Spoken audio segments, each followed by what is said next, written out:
Welcome back, dudes. My name's Rob. This is Sarah. If you haven't been here before, we tend to build a lot of different things like high-performance boats, cars,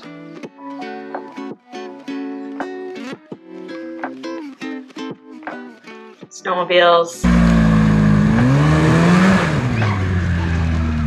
schoolies,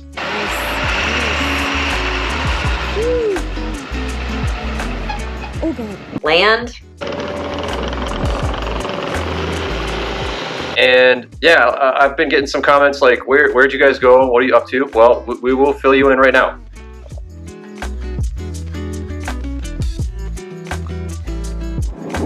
Leaving Wisconsin.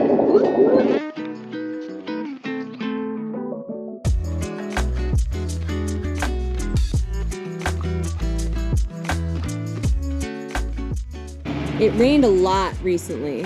Well, the grading did not go as planned because now we have a pond. Got waterfront now. Yes. And this lake, unlike all the other lakes around here, does allow swimming and boats.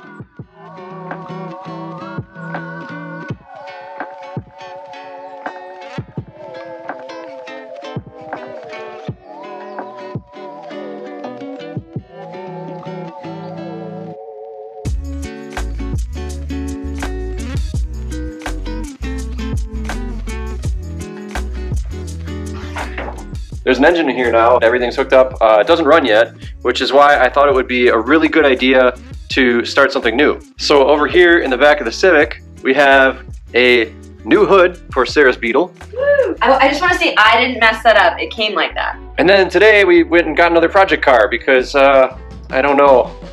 Does it run? No. How long has it been sitting? 40 years. Does it have a windshield? Also no. Okay.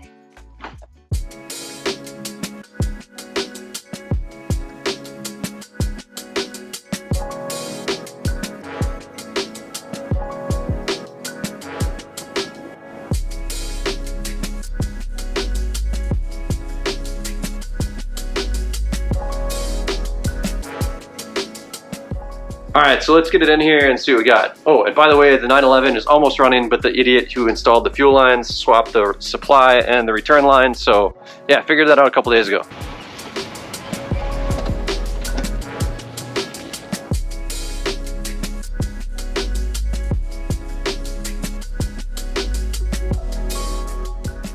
This one goes in your mouth, this one goes in your...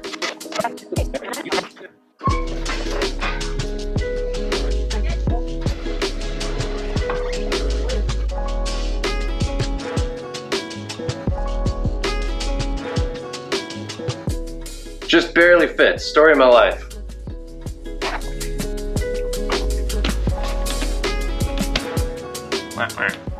Hey, do you have any extra wheels? I do. Oh. I think those are going to be real cool on this thing. Show your whole stack of wheels.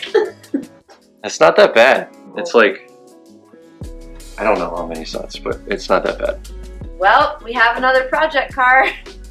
It's a little rough.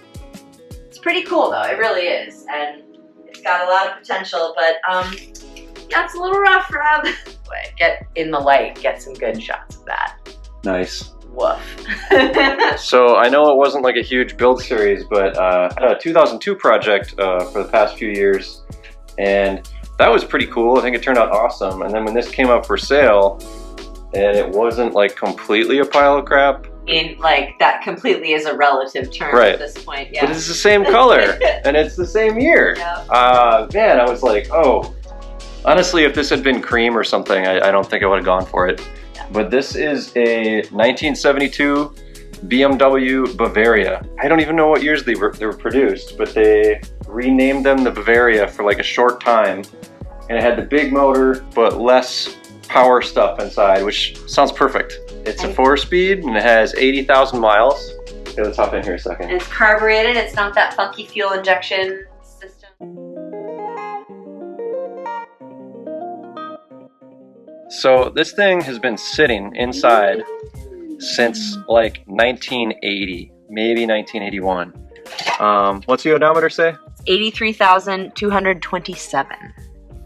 not so bad, but check this out. This sticker that was in this car says July 8th, 1980 and 80,800 miles. Ooh. So It has not seen a lot of action lately. yeah, it's been off the road for, at this point, over 40 years. Wow. I've resuscitated some huge turds. I mean, the boat projects I've taken on have been off the water for 10 years. And I guess I've done some cars that have been off the road since the 90s, but this was off the road when I was born. I don't know. This is a big roll of the dice. You're like a revival specialist here at this point. Yeah. But the big, honestly, if this car has like no redeeming qualities other than looking cool, but the interior is actually really nice in it. Yeah. Other than that rust hole, and there's one on. Yeah, I was gonna say there's at least two under. Oh yeah, that one. Yeah, I'm gonna Fred Flintstone us for a while. I'm gonna have to weld, aren't I? I hope so. Oh boy. Hey Sarah, let's check out the back seat. Oh boy. This is a good back seat though, boys. Like, look at this. This isn't, especially considering I scrubbed and repaired and did whatever else to the back seat of the 2002. Like, this is mint. Yeah. Clearly this back seat did not get a lot of action. Look at the trimming on the door too. Like it's super nice in here compared to the 2002. Is there an ashtray? There is an ashtray. Look at it.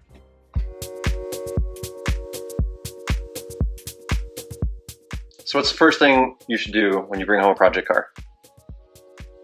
Check for mouse nests. No, have a beverage. Oh. But then we should put wheels on it immediately. I know it doesn't run and doesn't have a windshield, but since I have a set of wheels that will look cool on it, I want this thing to be able to roll around, and this is a flat tire, that means we should put wheels on it. Also, I gotta say, I'm pretty sure half the reason he justified it in his head buying this is because he had these wheels. All right, so I have a bit of a wheel problem, or I don't know, I like them. I like collecting wheels. But everyone knows the BBS RS, super popular wheel, classic wheel design. What most people don't know is that Enkei also produced the BBS RS. They're literally like, they're the same wheel. They But just authorized? Yeah, I think so. Interesting, yeah. But the way you can tell a rep from a real one is that the real ones always have these screw-on caps, and the reps usually have like a bolt or something holding the side cap on.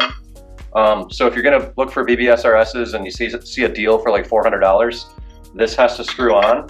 That means it's either a legit high quality Enkei or a real BBS. If it has a fastener, it's fake. So.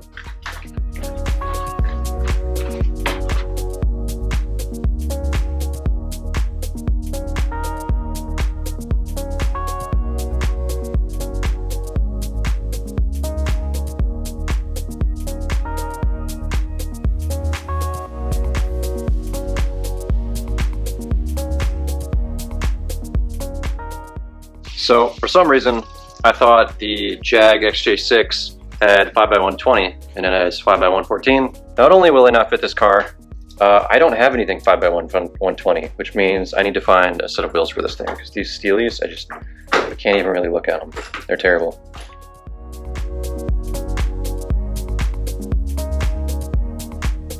All right, well, I found some wheels, $100 for all four. They hold air, whatever, and they're not rusty turds, they're alloys. I hate steelies. Steelies suck. They're heavy, they're not worth anything, and they rust. So always buy used alloys. Anyway, let's throw these on the car quick. All right, after a quick scrub, they don't look so bad. So temporary wheels, $100. Let's put them on.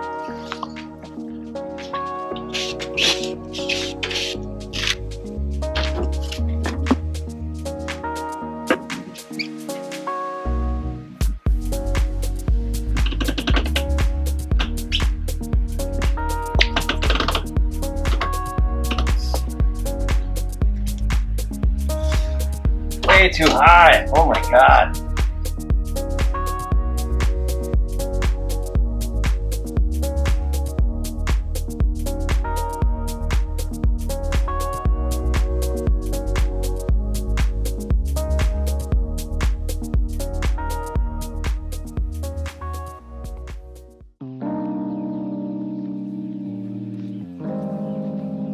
But what we want to do now is start setting ourselves up for success in the future. Let's check out this engine bay. Oh, that sounds good. I kind of just want to try to find a new hood because this thing is so rotten. But what's weird is like the rest of the car is not rotten. Like look at the shock towers. They look incredible. I mean, there's some surface rust in the cowl drain here, but there's no perforation. And everywhere that counts, it's not rusty. The rockers are good everywhere. The pinch welds are good everywhere. The only thing that sucks is the bottom edge of this fender, which isn't too bad. And then the bottom edge of the doors. But the actual chassis itself is super clean, which I'm really happy about. This engine has not been messed with. The seller who acquired this car to get a deal on a different car hasn't really done anything to it. He drained the oil and said it looked okay.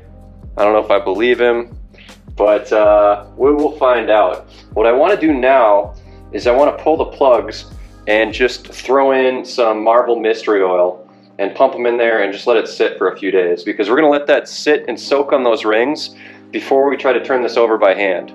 Hopefully it's not seized. If it is, we'll cross that bridge when we get to it, but I'm hoping that we can make this thing work.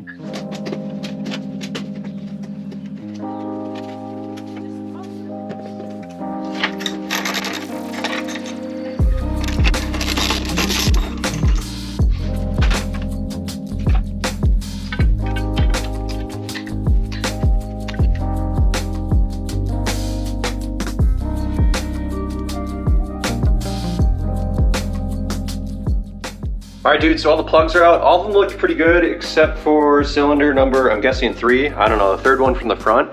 It actually looked corroded. I'm a little worried that there has been coolant sitting in this cylinder for 41 years. That would be bad. So instead of just soaking them in seafoam, we're gonna be using an endoscope and just check them real quick. I got this one on Amazon. I'll put a link down below. It was like 30 bucks. It works okay. I think the software might be spyware, so make sure you don't have any compromising images on your cell phone. All right, boys? All right, let's check this out. All right.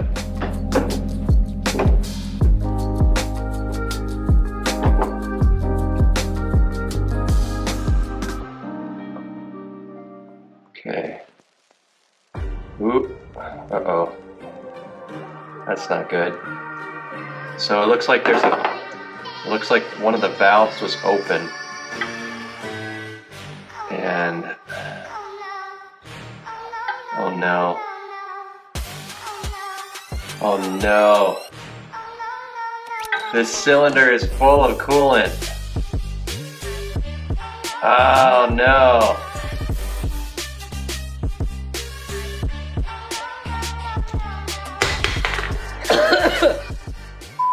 So I don't really know what I'm going to do with this car yet, but I do think I have the answer to the question of will it start after sitting for 41 years? The answer is no. No, it will not start. That cylinder is boned. To be honest, I don't really know what I'm going to be doing with this thing. I have a bunch of ideas, and they just won't stop. Just go to sleep thinking about things to do, even though I need to finish, this car and some other whatever. I have some other stuff to do. ADD, shut up. Let me know what you guys think down below. I mean, obviously, I could just try to rebuild this motor. I could try to swap in a newer M30. I could cut my losses and sell it and just try to get something else. I don't know. What would you guys do? Leave a comment below if you have an opinion. I'd like to hear it. But I am still really excited about this car, so I think I'm going to keep messing with it in the meantime until I do decide what I'm going to do. Tomorrow, I'm actually going to go get the 1973 Jag XJ6.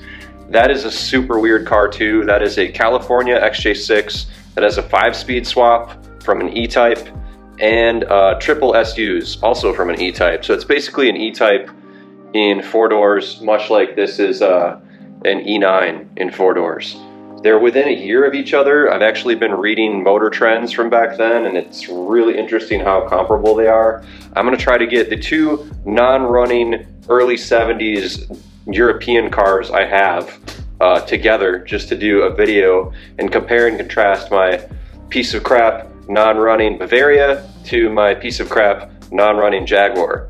Why do I own these things? I I don't know. I'm trying to make some money ultimately, and I think these cars have potential. So yeah, for the people that knew about this and they're like, well, dude, you already have a Jag. I get it. I'm guilty. All right, something's wrong. But we're gonna narrow it down to one. Okay, which one would you guys pick? Actually, I kind of want to hear that too.